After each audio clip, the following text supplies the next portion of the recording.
Back to State of the Union. Chaos at the CDC this week after the White House ousted the CDC director and 4 senior CDC officials quit after clashing with HHS Secretary RFK Jr. So what does this all mean for you? Our panel is here with us now to talk a little bit about that. So I want to listen to this. This is actually a warning from a CDC employee, high level, who was ousted here recently, and here's what he says. If CDC is being characterized as troubled by Secretary Kennedy, I think we have to turn the mirror back to him. No one from my center has ever briefed him on any of those topics. He's getting information from somewhere, but that information is not coming from CDC experts. If we want to say that the CDC needs an overhaul, it's because of what has happened in the past few months to it. Congressman Wesley Bell, what are your concerns here? This is not science. And we know what scientists are saying. We know what the health experts are saying. And it's not what is coming out of Secretary Kennedy's policies.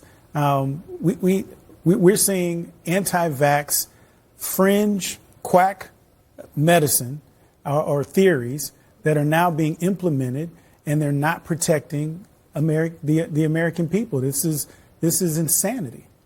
What do you think, Congressman Carter? I agree. This isn't science. This guy who resigned, he is a BDSM Satan worshiper. You look on his Facebook post, you'll see that. He does not need to be in charge of the vaccine program at CDC. He should have been fired long ago. And let me tell you something. He cares more about trans people than he does about children. Bobby Kennedy cares about children. He wants to make sure children are protected. This guy does not care. He wants to make sure that trans are protected. We want to make sure that children are protected from trans and that we keep men out of girls' lockers rooms. That's what we want to do. No, go ahead, Congressman. You go ahead. So we're going back to attacking trans folks who are already dealing with challenges that we can't even imagine, and yet we're going to use them as a punchline again. No, let's talk about what's actually happening here. A person with no medical training is running our Health and Human Services Department. His top deputy also has no medical training. This is, again, these are fringe, quack theories that are not based in science. They're not supported by scientists. And so now they have to look for some other way to justify this ridiculousness. It's insanity. An attempt to slander this doctor and suggest that he somehow doesn't care about the health of the people that he was appointed to take care of, I think is a pretty gross distraction. We think we are talking about we are talking about somebody who has spent his life dedicated to trying to help and keep healthy the public, and the attempt to drive this to a place that this conversation to a place that I think a cohort of the MAGA base thinks is politically viable. Like, we can make this about the fact that he supports trans people, and that will somehow make this conversation more of a political winner for us. I think is pretty. I think that's pretty cynical. What did he say in his resignation? He said that he was afraid that we were going to be trying to push trans people out. Did he mention anything about children? No, he didn't mention anything about children. This is about vaccines. Exactly. This is about a Health and Human Services secretary who is pushing a theory about vaccines and autism that has been debunked for 20 years by medical science. And having one of the lead public health officials in the country advancing that is a dangerous thing. On vaccines, what are you seeing here? Well, I think there's actually a couple of channels of this conversation as it relates specifically to the COVID vaccine, which has been a flashpoint lately. You know, I do think there are legitimate questions about whether it should have been mandated. And they took away the emergency designation. I think only 23% of American adults said they got it last year. Only 13% of children were given it. So the American people had started to make a decision about that. On the larger vaccine question, I do personally have some questions about Kennedy's views on this. I don't necessarily agree with him that it is settled regarding the autism link. I'm not opposed to further exploration of it, and I'm not opposed to further investigation of the safety of vaccines.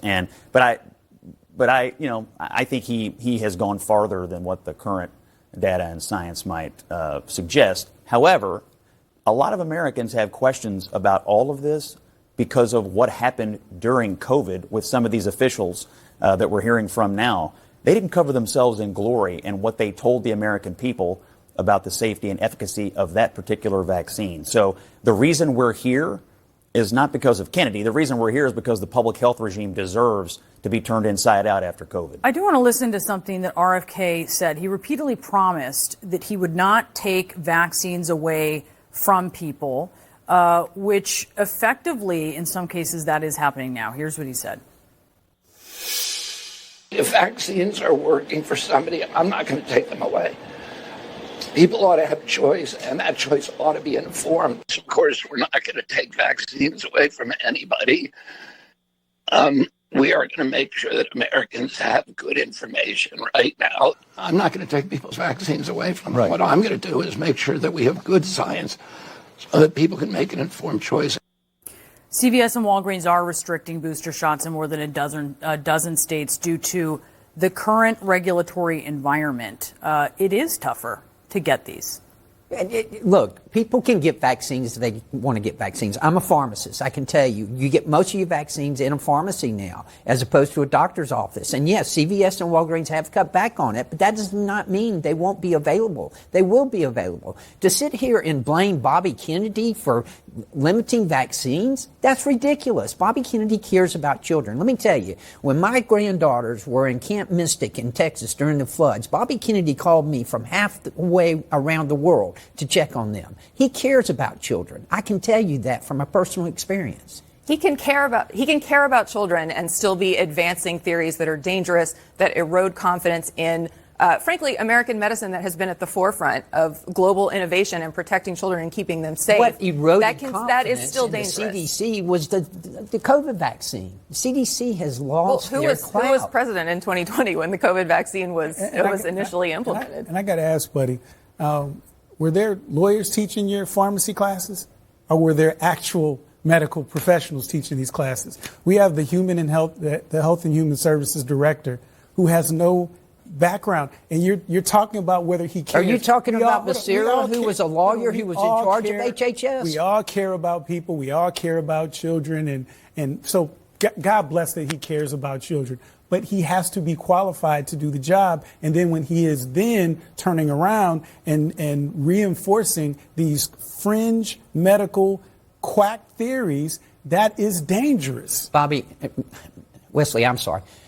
With all due respect, with all due respect, look, when Bashir was commissioner of HHS. He was a lawyer. He had no business being in charge of HHS. I didn't question that because that was the president's prerogative at that time to appoint him to that position. The same thing goes with Donald Trump. He has that authority as president to have the person in that position that he wants in that position. So get someone that knows what they're doing, and that's. Are you saying that a lawyer who was in charge of HHS knew what he was doing? Listen, I'm a lawyer, and I have no business running HHS. Nor did Becerra. And nor do we have right. So then, if we're going to accept that argument, then let's talk about the fact that we have someone who's talking about anti-vax, and now we're seeing anti-vaxxer, and now we're seeing diseases that were cured coming back like a bad sequel. Scott, a final thought to you. I don't think it's accurate to say he's just an anti-vaxxer. I mean, he's obviously